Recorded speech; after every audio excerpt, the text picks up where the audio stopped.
Got that attention. money coming A out. moment shedding light on his history with conflict and survival.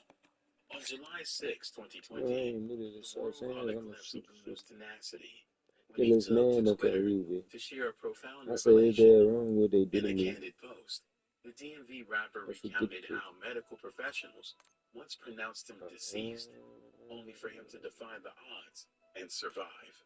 In his own words, I never showed this picture, but July 5th last year, they told my mother I was deceased, and I came back.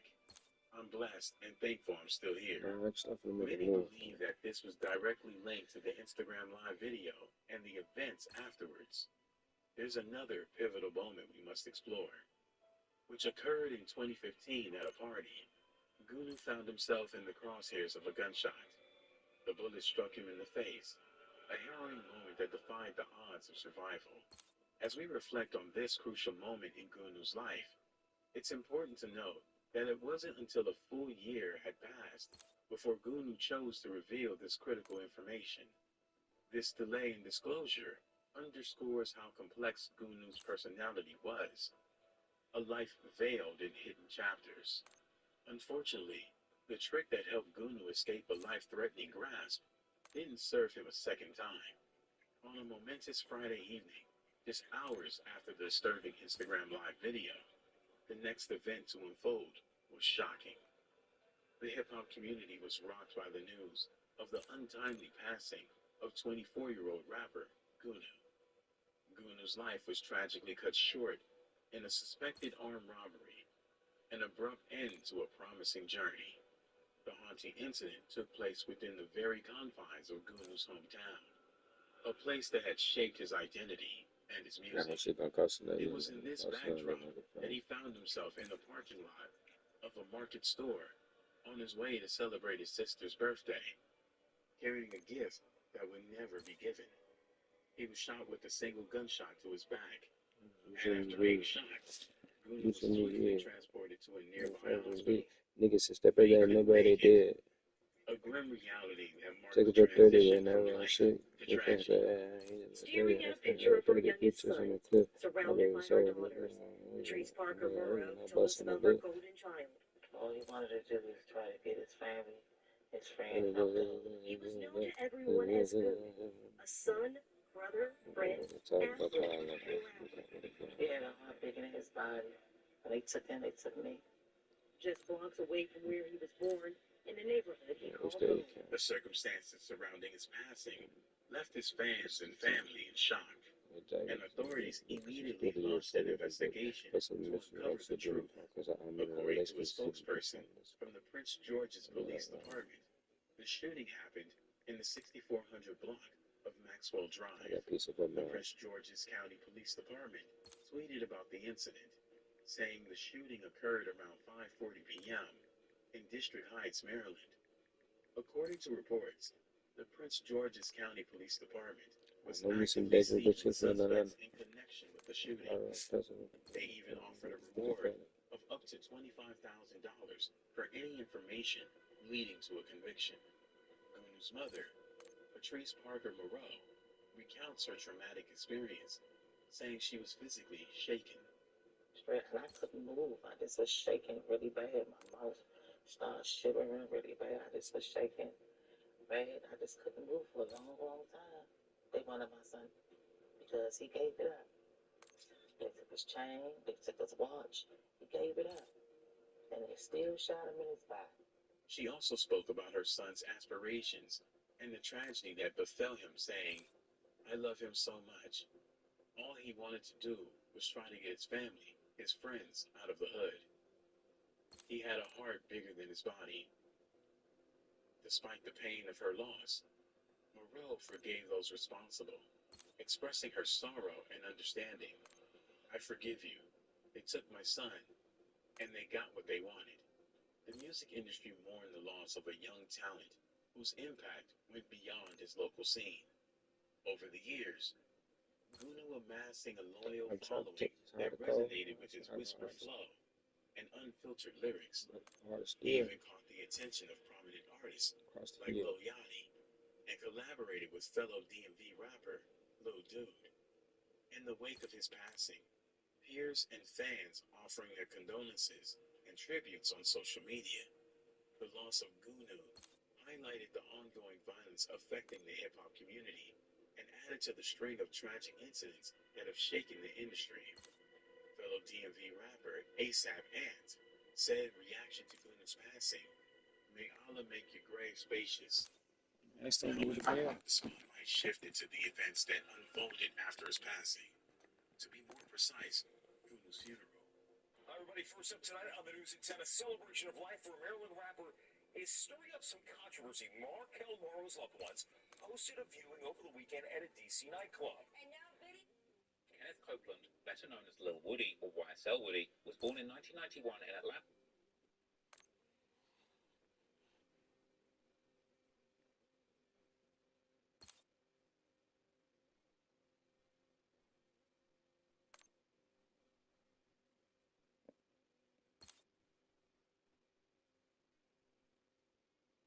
Watch it on hard to steal.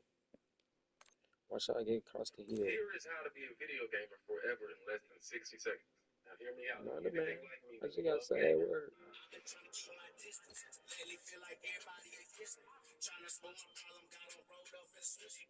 What's good, YouTube? Welcome to the H-Time. You know what I'm saying? Where them boys swing and bang.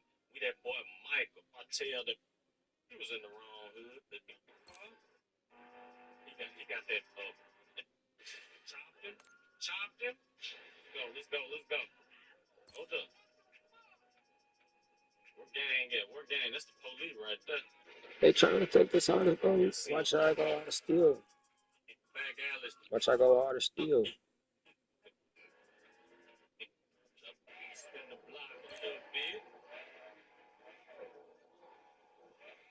That's how we do, gang. We're riding swingers, you know what I'm saying? We swing and bang through the block.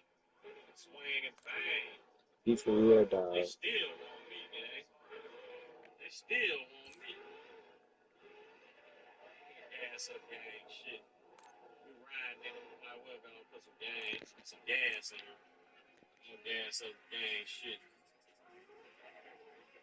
We outside with it, though. Hold up. Okay, I see the guys walking right here. We're gonna pull up. Oh, bro, I ain't trying to. Watch how I go hard to steal. No, I'm denying this. Hey, Fred, hold up, somebody trying to rob.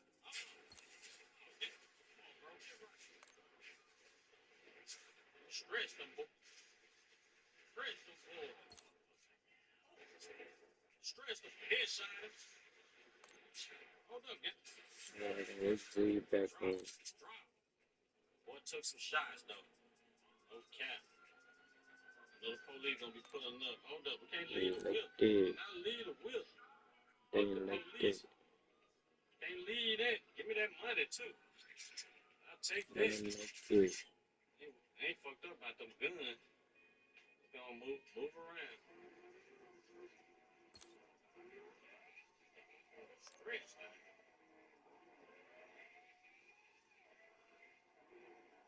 Them boys stretch. Hold up, shawty. What's happening? I got them good kills. Pulling up out. Sure. Lost.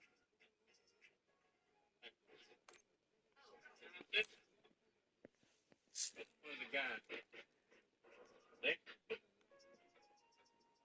Them boy pulled Yo. up on that. Hold up. Yo. Hey, you still on the game? Yeah. You still on the game? I'm gonna get on a little bit. Hurry up, man. I'm gonna message Leo down Alright. here. But Investigators would eventually link the murder to 41-year-old Michael Coleman. His associates defrauded the government of numerous Paycheck Protection Program loans, better known as PPP loans. Here, this is a video from Las Vegas showing an alleged hitman who whacked 4 people as part of a PPP loan scam. Wow. It's part of a whole PPP loan criminal mastermind operation that brought in millions of dollars. Now, this guy, Michael Coleman, was arrested in May of 2023 for murking a woman named Kanata Stewart, who was 48 years old. Las Vegas They've been Metro keeping to Police my mind. also announced they got him connected to 3 more jobs from 2021 and 2022, and a Clark County, Las Vegas jury indicted him for all 4 homicides. So this particular incident was February of 2023.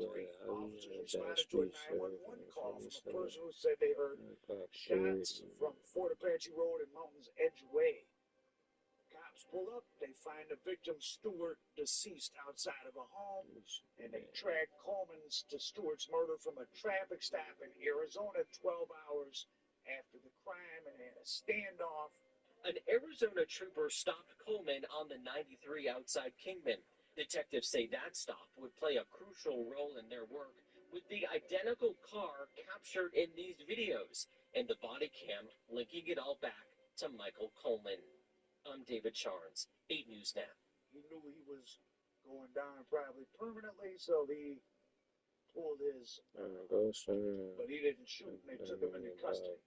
Now, the investigation leads to the mastermind being a guy named Carl Chester, who was defrauding the PPP system out of millions and millions of dollars. So he would get people to, this is how the masterminds did it in the PPP game. You'd have to, obviously, you get someone who's willing to let you use their social security number and fill out the paperwork form, and then you split the money with them.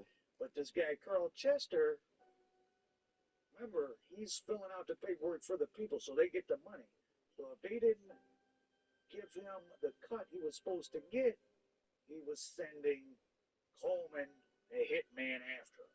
Alleging Coleman committed at least 4 murders as part of a government loan scam involving tens of millions of dollars. Minutes after the murder inside the restaurant, video from the nearby Red Rock Resort captures a man police say is Coleman ditching a van and walking away.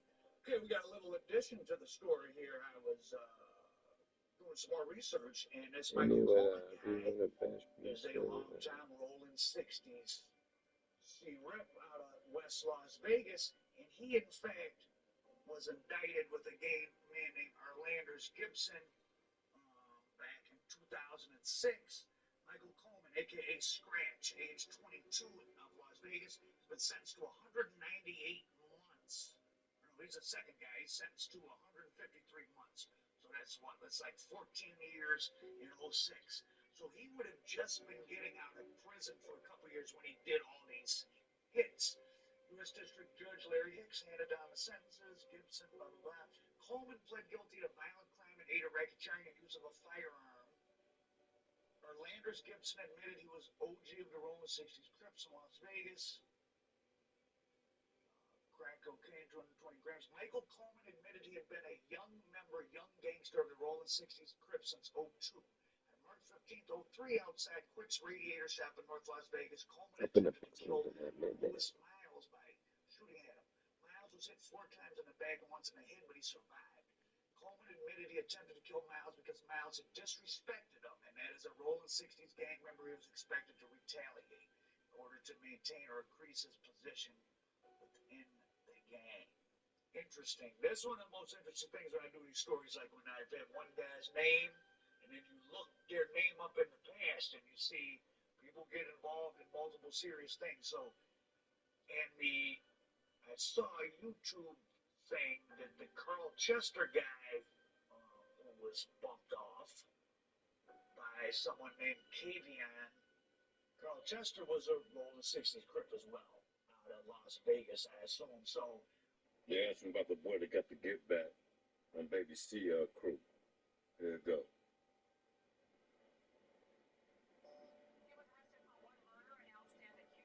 So the boy Kavion Green, 29. And what'd you say? May 29th or something like that. This whole PPP thing is this particular one. This was the Rolling 60s, or an operation of some Rolling 60s Crips, and it ended with all these dead people. No wonder the overlap of gangs with PPP loans led to a lot of dead bodies in Las Vegas. Wow. They couldn't find you, and you ran off with the money. they would hit your family members, and some of these victims are family members of people that did PPP scams and didn't pay up. So, whatever type of criminality you're involved in, when the dollar amounts get up high, you could be putting not just your life, but your own family member's life in danger. Back in May of 2021, Coleman is alleged to have bumped off a guy named Benjamin McCurdy. While McCurdy was working on his car, he just walked up to him, X'd him out. And there's footage of him running away from that murder scene. Cameras everywhere these days. And detectives obtained photos from the hitman's email that showed that Chester sent him a picture, and he sent a picture back to verify that that was the guy. Coleman's second hit in this PPP thing involved the death of a 39-year-old named Marcus Larry. He was shot multiple times inside a restaurant called Teriyaki Madness. Hello?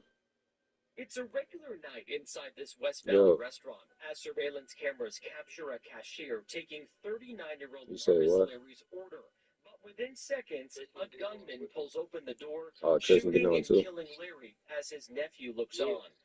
Video from inside the restaurant shows Larry and a diner that was with him ordering food when a guy just runs in and starts shooting, and the cashier was hit as well but survived. And after that job, Coleman ditched the car he was driving at the Red Rock Casino, but DNA, remember, they got cameras of it, so they followed, probably through multiple cameras, they followed the van to the Red Rock Resort, and they dusted it for fingerprints, and once again, Coleman's DNA, and then in the fourth murder, he's accused of shooting a 54-year-old outside of his own home.